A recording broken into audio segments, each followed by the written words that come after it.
So, folks, up in Praia Grande, Sao Paulo, Brazil. Once upon a time, a cab driver told me, because I was curious about the beaches in Brazil, and he said, "Oh, the beaches in Brazil are full of crime. They're filthy. What if you must go to Garuja, as they say?" And if you ask Brazilians about the beaches in Sao Paulo, they skip over Garuja. They told you go to Ubatuba, which, visually, scenically, a weekend, a week or whatever, is completely beautiful. But I still haven't been there yet. Where I have been is Garuja, and I will say Garuja does the job of beach for the nation. The problem is all these other beaches. This, I mean, shit, man.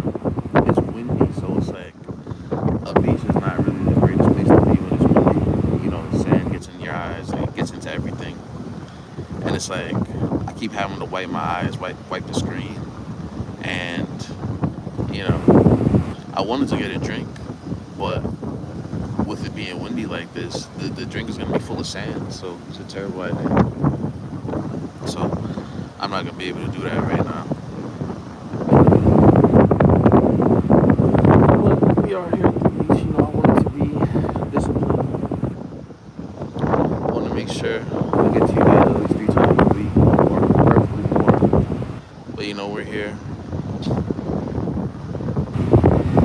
We are here. You guys probably don't remember, but I was in this section. Last was it last week or the week before?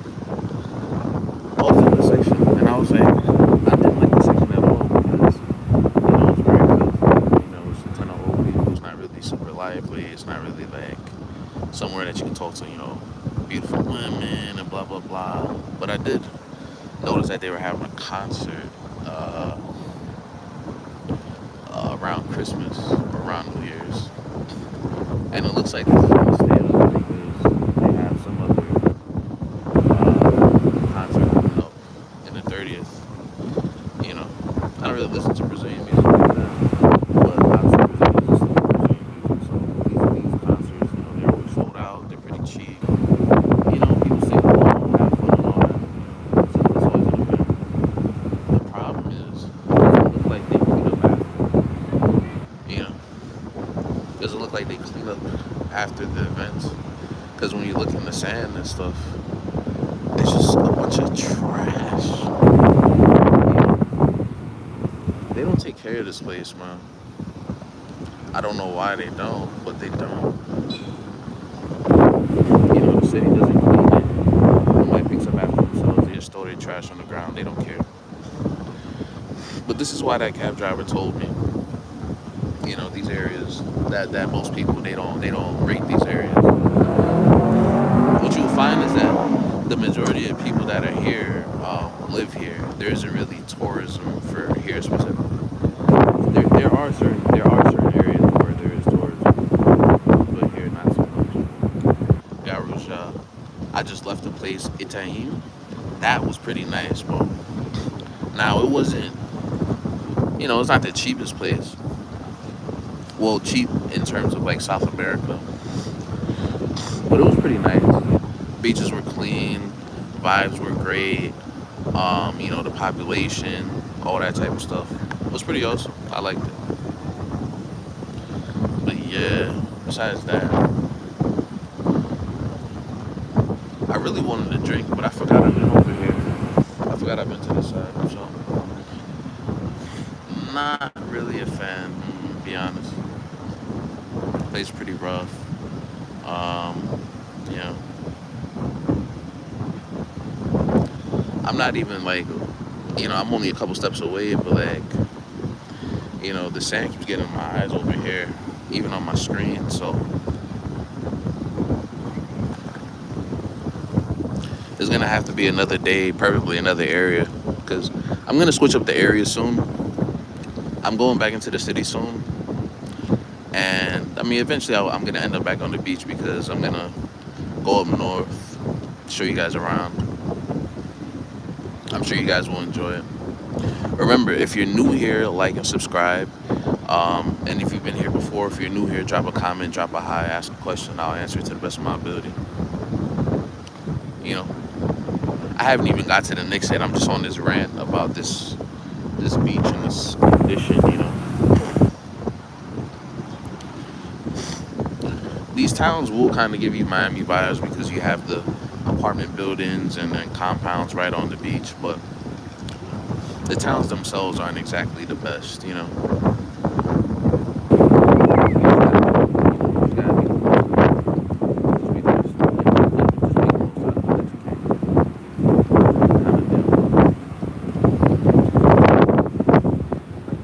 you guys because it is a little says yo Bruno, what up? How you doing? Just on the beach here today. Pretty windy. The weather is nice. It's windy. I like the breeze, but it's not gonna be on the beach. Saying it's gonna get everywhere.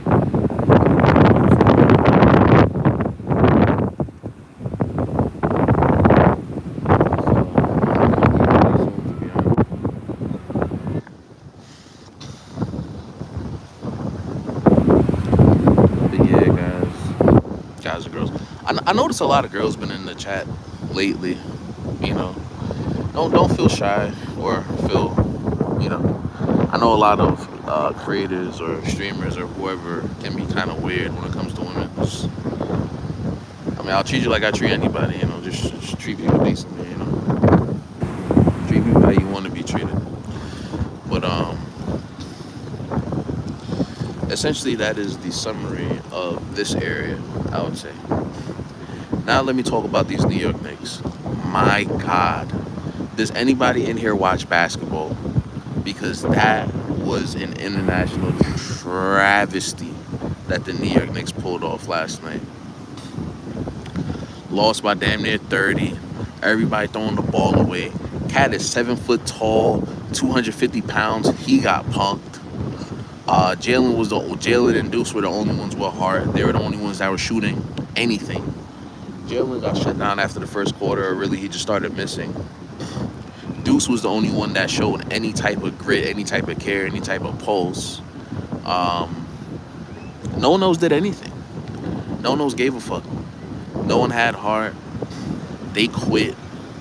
And, you have to be careful when you talk about quitting on a coach, because I don't believe they quit on the coach. The coach is not the problem. The coach has made the adjustments for this year. The problem is the personnel. Cat keeps doing these dumb hook fouls where he's 7 foot 250. The guy guarding him is 6'7", 220, and he feels the need to hook them to feel like he can get some kind of advantage or some kind of leverage instead of just using his frame and his strength. He has the height advantage. He has the strength advantage. He doesn't know how to use it. Since last year, I don't understand why he's handling the ball from the top of the key to go to the lane. More often than not, if it is not a turnover, it's an awkward shot. He falls on the floor. We have to guard 4-on-5 on the fast break. We end up giving up a point in transition. I'm sick of seeing it over and over and over again. It's like the same sad story, same scary ass story, same bullshit ass story. Now, Cat's not a defender anyway. OG and Mikal are small forwards and they have more blocks than Cat. Cat can't block. Cat can't guard the rim, right? The only way Cat can guard is post. Is in the post. Nobody posts up anymore. That's why you see no value in Cat defensively. So what teams do, they have Brunson, they have Cat, who are slow-footed defensively, right?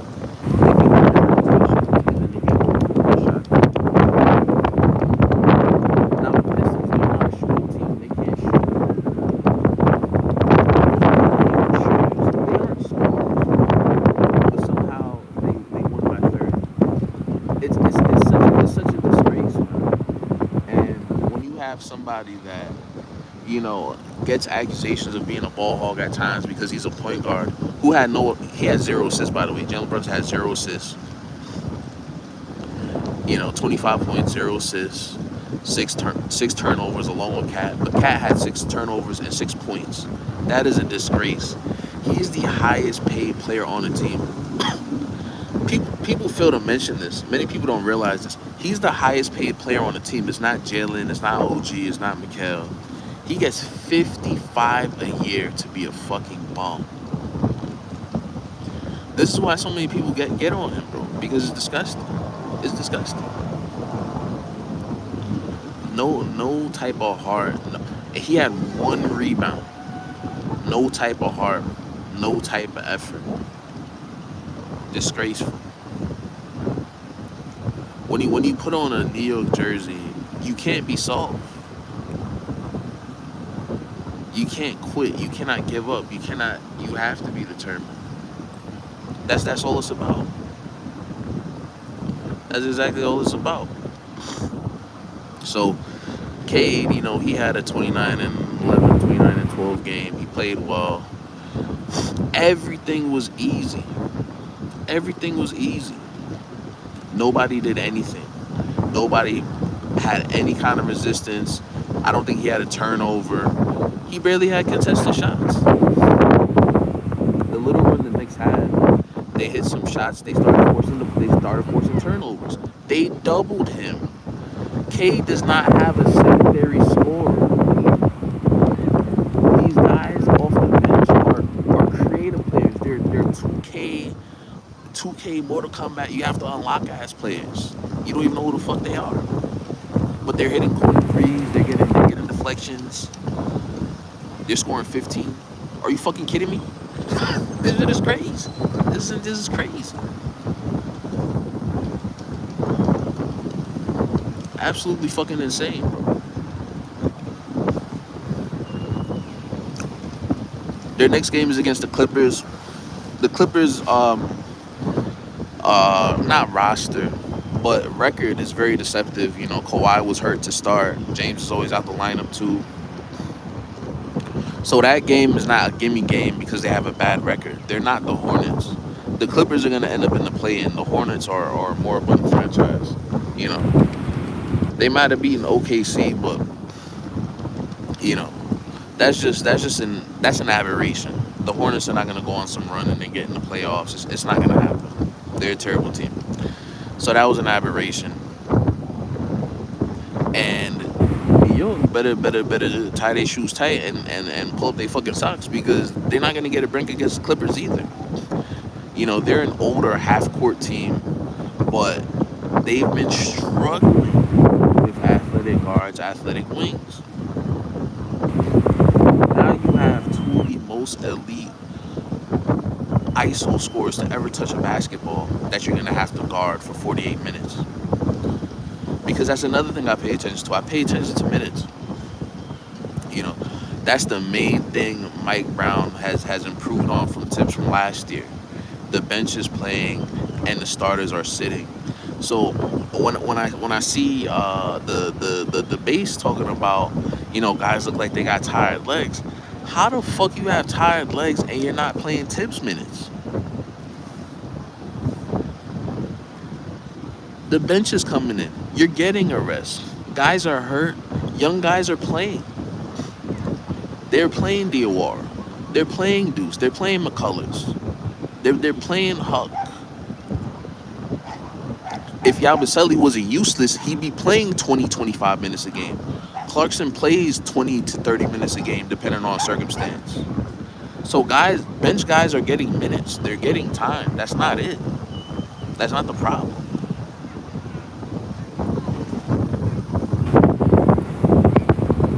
It's unfortunate that Cat has to go and that he's so exorbitantly, his salary so exorbitant that's hard to get rid of him.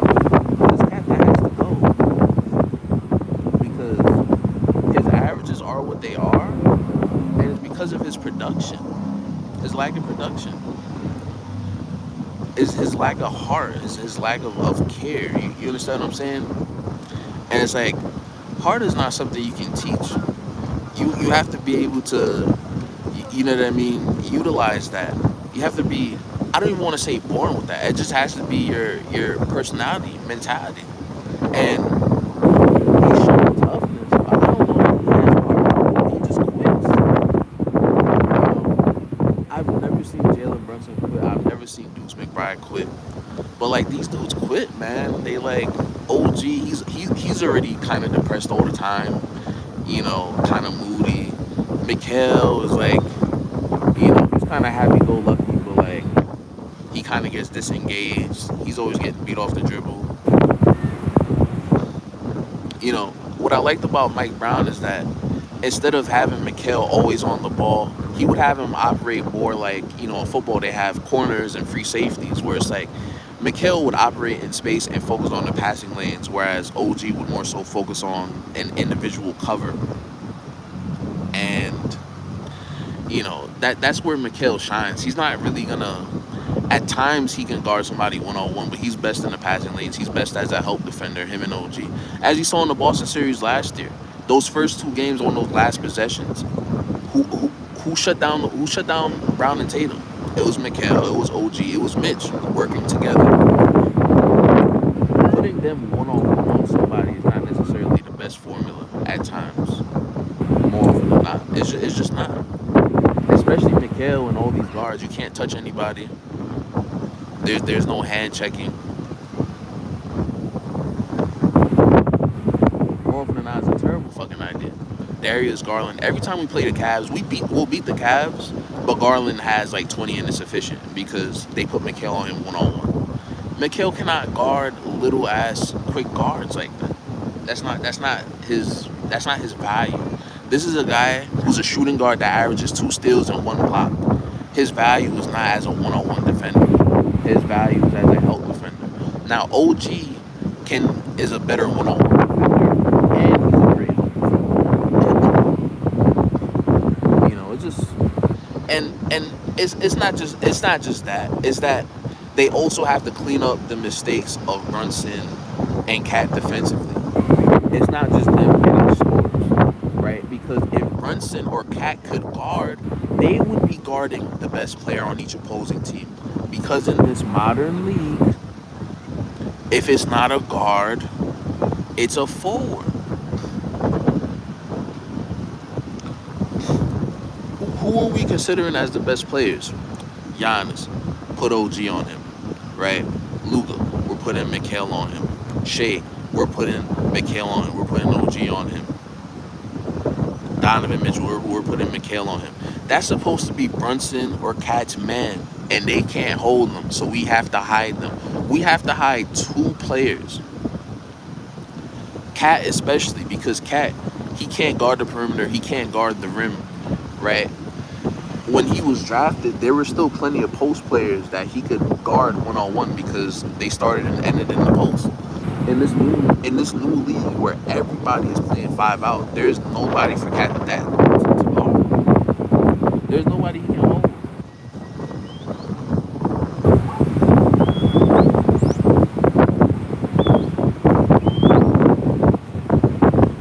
People keep saying we need to get this guy, we need to get that guy. Points is not the problem. 32, I think 32 or 32 teams average over 100 points in this modern league. So it's not about, or 30, 32 teams, whatever.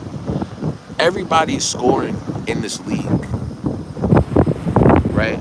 So most teams are not holding anybody under 100. So is your team going to hold somebody under 100, or is your team going to get the opportunistic stop when the score is 115, 114, 125, 124? Because that's all these goddamn scores nowadays.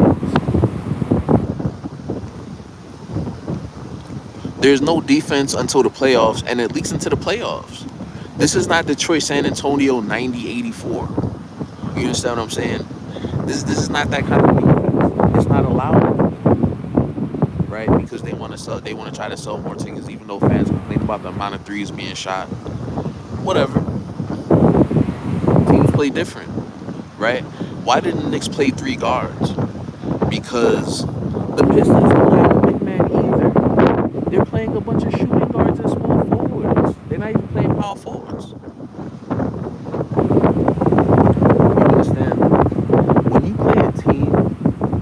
doesn't have a legitimate shooter, but you have three guards that can shoot, you can get away with playing the three guards if they make shots.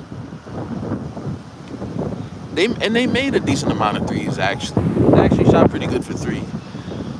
But a team that doesn't shoot had an aberration game. Shot 50%. Cat has 4.6 turnovers. Disgusting.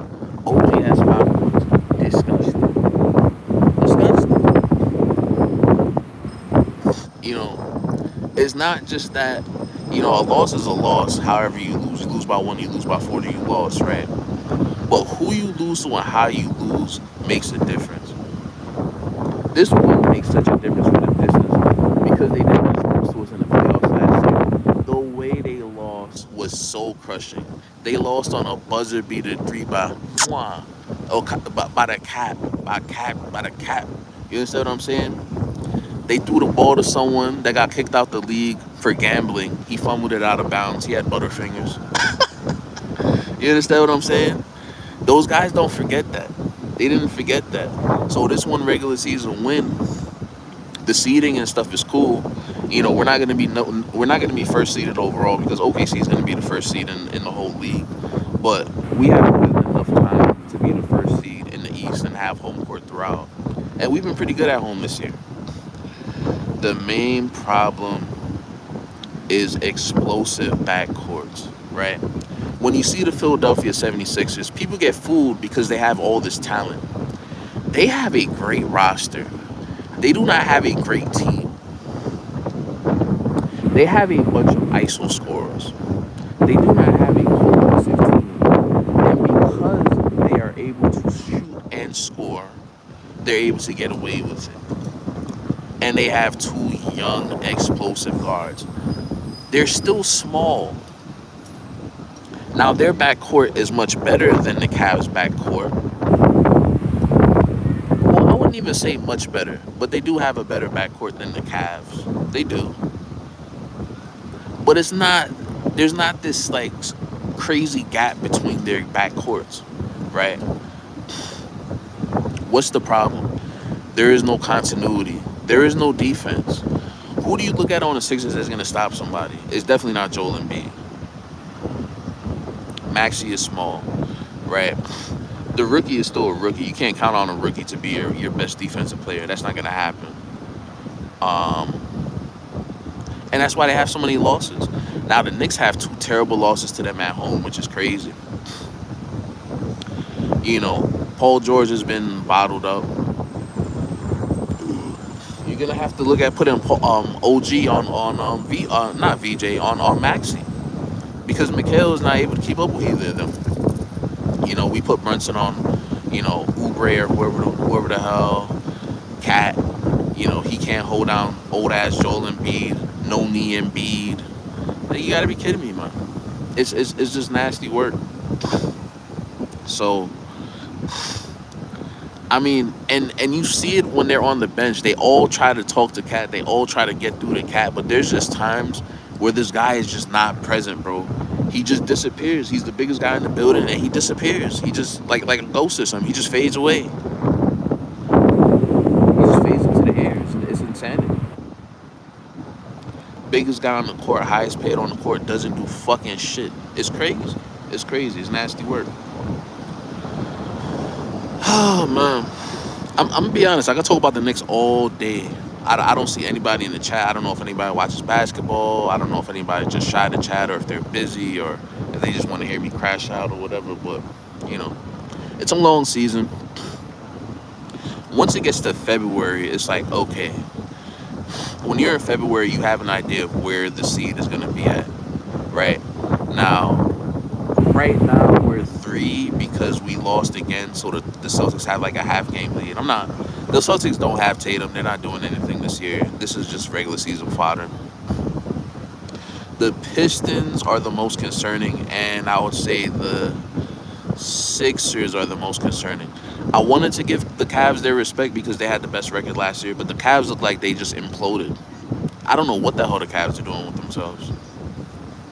And if we play them the first round, they're getting spanked. I'm not going to lie to you.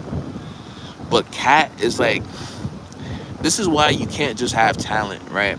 When we talk about pro sports, we're talking about 90% mental, 10% physical. Why only 10%? Because anybody that's in the pros has the talent to play like a pro. What separates you? Your thought process, your day in, your day out, right? Your attention to detail, how much you care, the heart. That's what separates it. That's the difference. Because in terms of talent, everybody there has talent. Even the trashiest person there, average 20 or 30 in high school. It's just facts. Pat Bev, we shit on Pat Bev. Pat Bev averaged 25 in high school. Him and Kyrie averaged 25 in high school, right? But Kyrie played with other guys that went to the league. That's why he didn't average 35, 45, right? He didn't just play at a random school. So it's always 90% mental, 10% physical. It is your approach to the game. It is your thought process, how you go about it. The post game, how you answer questions, what you eat, what you put in your body, what you read online, how you allow it to affect you, right? When players talk shit and go back and forth, how do you respond? When people are physical, how do you respond, right? You see how Cat responds. It's not good, right? He's the biggest guy on the court. He's hooking people. What the hell do you need an advantage for? You're the biggest motherfucker there. This shit is crazy.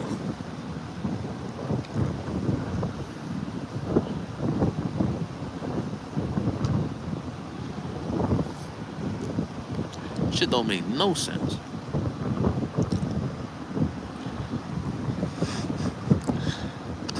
I'd sit over here for a long period of time, but Sam keeps getting in my eye because it's windy today. It was raining cats and dogs yesterday. For the past few days, actually. Raining like a motherfucker down here. So, yeah.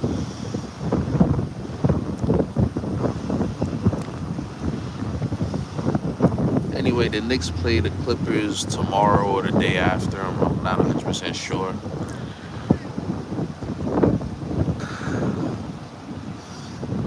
But yeah, guys, remember if you're new here, remember to like and subscribe to the live.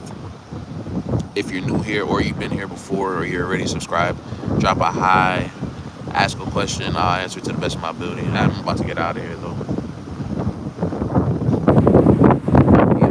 And it's funny because at the end of the day, I remember the losses last year when we played the Cavs, when we played the Celtics. And what would I always say? I mean, I've never been on here, but I would always say the Knicks are not built for the regular season. They're built for the playoffs because they're a half court team. They're not a fast break team. They're not a end to end, hyper fast, hyper athletic team. That's why you see these young teams have success in the regular season, but when it gets to the playoffs and things slow down, and you're not always getting the whistle, and the three's not falling, and it gets more physical, right? You don't necessarily see young teams winning, right? Why was OKC winning so crazy? Because it's full of young guys, and they defend one another. Here's the thing with OKC's young guys though, they're all vets. They all been most majority of them have been in the league for 5+ years. Majority of them have been in the D League and back and forth and back and forth. The team was terrible for years after Russ left, after KD left, James left. They even had Melo and Paul George. The team was terrible for like half a decade or so. They built through the draft. Guys gained more and more experience, and they finally culminated and won a championship together.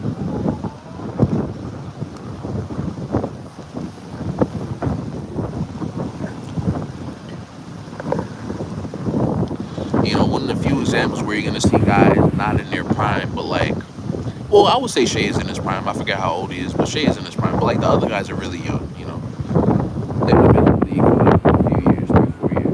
Other guys as well, but they're vets at the end of the day, young vets. The Knicks always have this reputation of being old,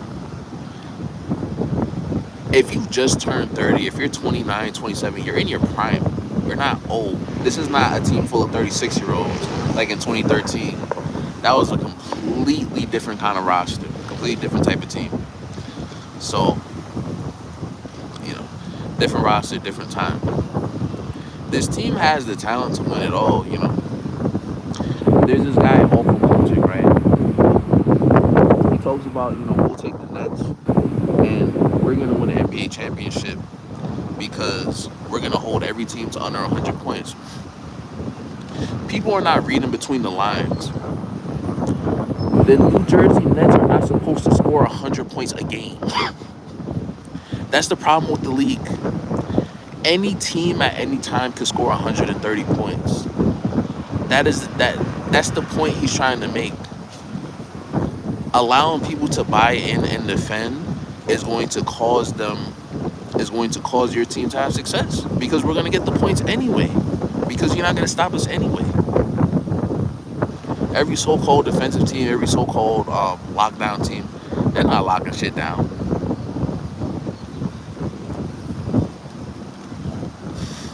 The Pistons are like the second highest rated defensive team, they're still giving up a ton of points a game.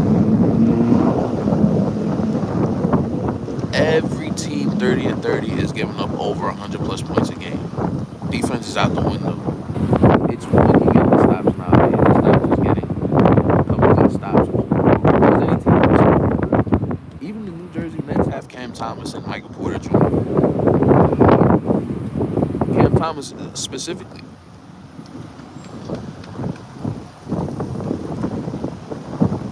You might be like, oh, they're not all stars. Oh, they're not. These are guys that can get you 25, 35 at any time. But because they don't have the all star asterisk next to them, they're not considered all stars. Anybody can score 100 plus a game, man. Yo, and bro, I was just telling y'all, like, look at these motherfuckers, bro. They got no shoes. They out here grabbing they filthy ass. It's nasty out here, bro. Not everybody, but they're fucking disgusting, man. There's a lot of like really, really gross people. So, you know, like when I go to the beach, I'll get a drink or something.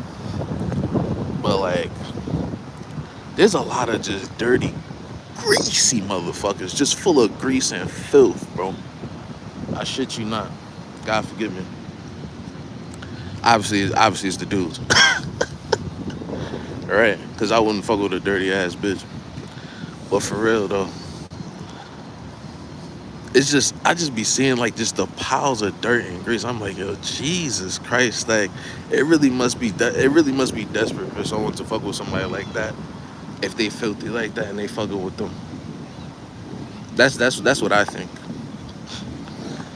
Cause yo, like, there's only a certain way you will scratch your ass as if you didn't wipe properly and you just dirty. Like, they're just filthy. It's disgusting. It's just something you know what I mean? It's just something I can never be filthy like that. Disgusting. But we move on. And like I said, so many of these people, bro, they don't wear shoes and like they literally be barefoot, bro. Walking in the middle of the street, crossing the street, bro. All that. Crazy. You know? But it's a different life, different priorities.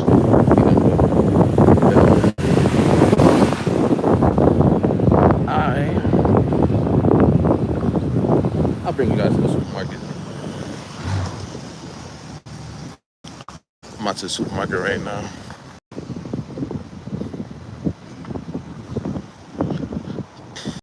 Not staying far from here, which is dope.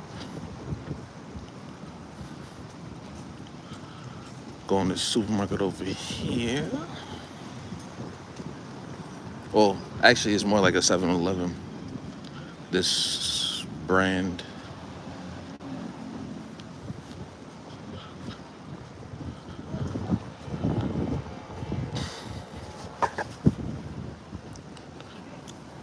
Not as good as 7-Eleven, but it's their version.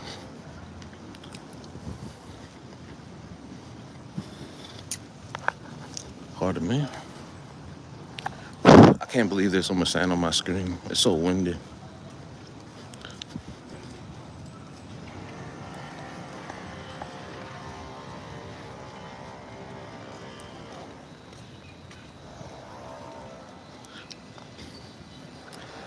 No shirts, no shoes. A lot of times barefoot. People just be looking homeless. It's crazy. God.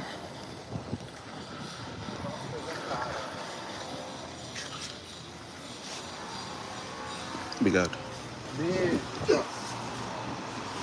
whatever. Whatever. Are in the supermarket. Mm, uh,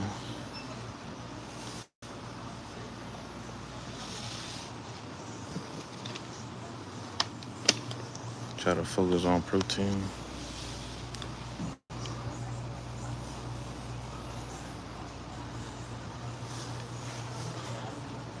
Mm,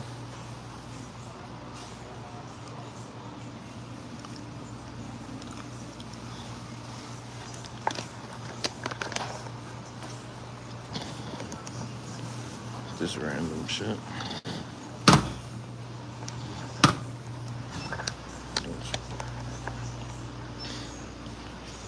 Um,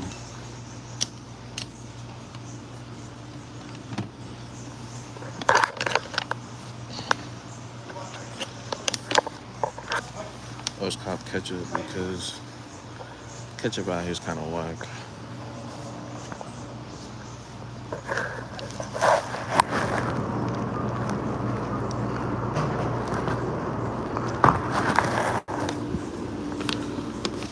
Okay.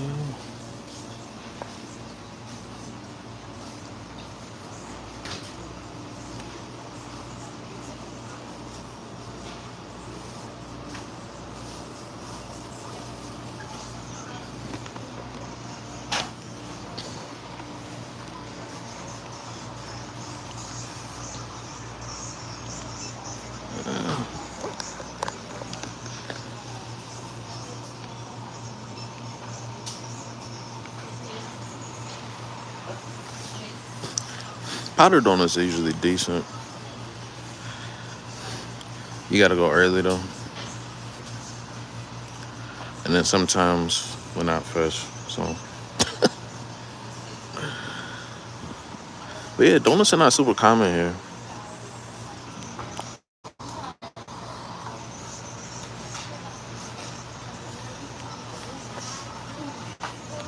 I think I'm gonna check out because Sucko actually holds stuff with both hands. So, till later.